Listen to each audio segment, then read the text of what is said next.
Assalamualaikum. Hola hola cikebum. Hari ni akak nak kongsikan cara akak masak asam pedas telur mayung. Telur ikan tapi akak gunakan telur ikan mayung. Bukan biasa-biasa. Siapa tak pernah makan telur ikan mayung, rasa dia sebiji macam telur belangkas, tapi dia besar. Telur belangkas tu kecil-kecil. Telur ni akak dah rendam dengan air asam jawa tu. Akak rendam selama lebih kurang 20-30 minit lah. 20 minit tu okey lah. Sebab akak nak hilangkan honey dia. Ada orang suka honey-honey tu, tak kisah, tak payah rendam pun boleh. Tapi ni terpulang. Cara akak akan rendam dulu 20 minit. So bahan yang digunakan untuk masak asam pedas tu, akak gunakan 2 biji bawang besar. Nak guna bawang kecil pun boleh, tapi akak memang suka bawang besar sebab malas nak kopek bawang kecil tu kan. Okey, 4 ulas bawang putih, 1 inci halia, 2 jari kunyit. Lepas tu akak letak sedikit lada hitam. Jadi bahan ni semua, okey, kunyit, bawang putih, halia dan lada hitam ni akak akan blend. Okey, kita kasih kisar halus. 1 batang serai. Lepas tu bahan yang untuk aroma, daun limau purut, berapa keping, daun kesum. Okey, boleh juga gunakan bunga kantan. Itu semua untuk aroma. Terpulang nak gunakan yang mana satu? Okey, ini bahan yang paling penting. Cili yang telah dikisar. Akak gunakan cili kering, akak rebus, akak kisar dengan sedikit minyak. Akak letak sawi jeruk. Kalau tak nak guna sawi jeruk pun boleh, ni optional. Sebab akak tak letak bendi. Anak akak tak suka bendi dalam asam pedas, dia suka bendi goreng. Okey, jangan lupa asam jawa. Dan juga pati ikan bilis Maggi. So, bahan-bahan dah tersedia. Masak! Sebelum tu, jangan lupa like, subscribe dan share video akak ni. Selamat menonton. Okey, pertama rebuskan dulu sebentar telur mayung ni. Telur mayung. Telur mayung. Okey, make sure air dah panas, baru letakkan telur mayung. Okey, jangan letak ketika air belum panas. Lepas tu kita biarkan air tu mendidih bersama dengan telur. Nanti kira macam dia terrebus lama. Bila terrebus lama, telur ni akan jadi keras, liat. Okey, kita biarkan rebus dalam 3 minit macam itu, tak payah lama-lama. Okey, ini kan tips ni yang akak buat ni supaya kita hilangkan keruh telur tu. Okey, bila masukkan telur dalam air rebusan ni, nampak tak air rebusan ni jadi warna putih. Kan nak hilangkan keruh tu lah. Tapi ada setengah orang, dia tak kisah, dia terus masuk dia dalam asam pedas. Cuma akak tak sukalah sebab nanti asam pedas tu color dia keruh. Dia tak cantik, jadi macam masak lemak. Tapi sebenarnya asam pedas. So tu sebab akak buat macam gini. Tapi kalau nak skip, okey, bolehlah nak skip rendaman asam jawa, boleh skip. Yang ini rebusan dalam 2-3 minit ni pun boleh skip. Sambil menunggu tu, akak akan panaskan minyak untuk tumis bahan.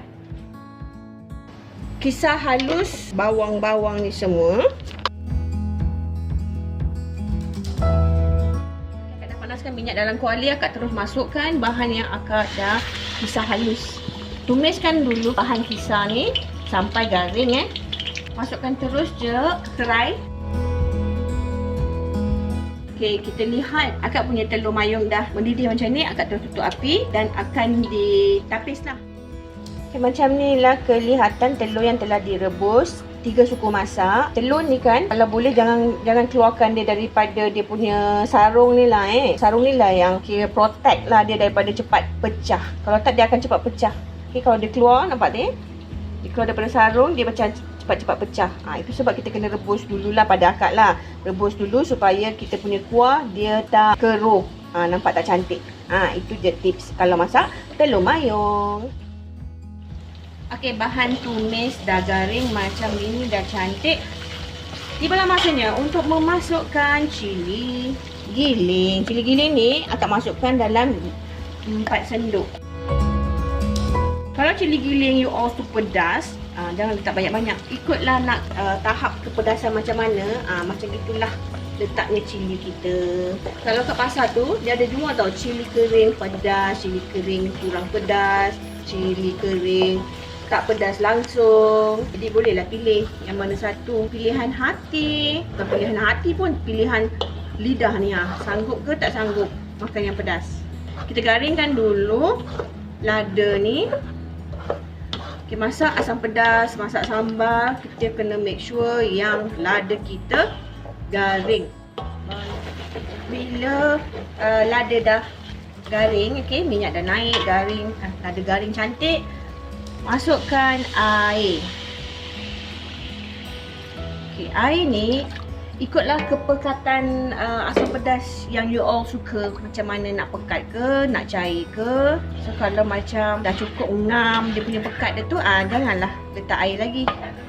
Okey, time macam ni, masukkan parti ikan bilis dan akak akan masukkan garam dan gula. Garam dan gula akak tak nak tunjuk lah akak masukkan. Okey, garam gula ikut cita rasa masing-masing. Sekarang akak tak nak tunjuk, akak masukkan garam gula berapa. Itu terpulang. Kadang-kadang ni bila kita tunjuk cara masakan kita, ada pula yang mendoakan kita kecil manis. Ya Allah, ya Tuhanku, kita ni kongsikan cara memasak.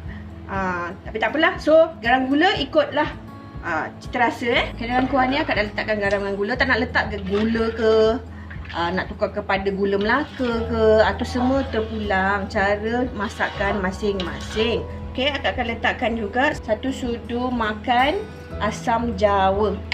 Jangan membazir, yang melekat-lekat dekat sudu ni kita basuh dia dekat dalam kuah.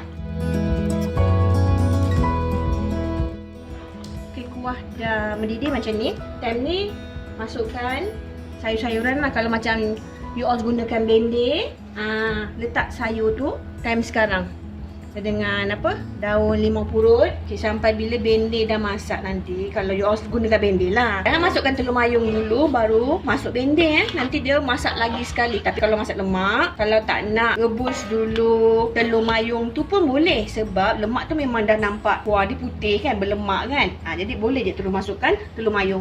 Tapi macam akak ni tak asam pedas, jadi akak nak dia warna asam pedas lah, bukan warna kuah lemak. Dan macam ni, since akak tak gunakan bende, jadi akak tak perlu nak tunggu lah sayur apa yang masak. Terus masukkan telur. Okay, jadi kalau nampak macam ada halia tadi, sebab akak tadi rebus telur ni taruh halia. Tak nak letak halia pun tak apa. Itu semua optional. Dia bukan wajib.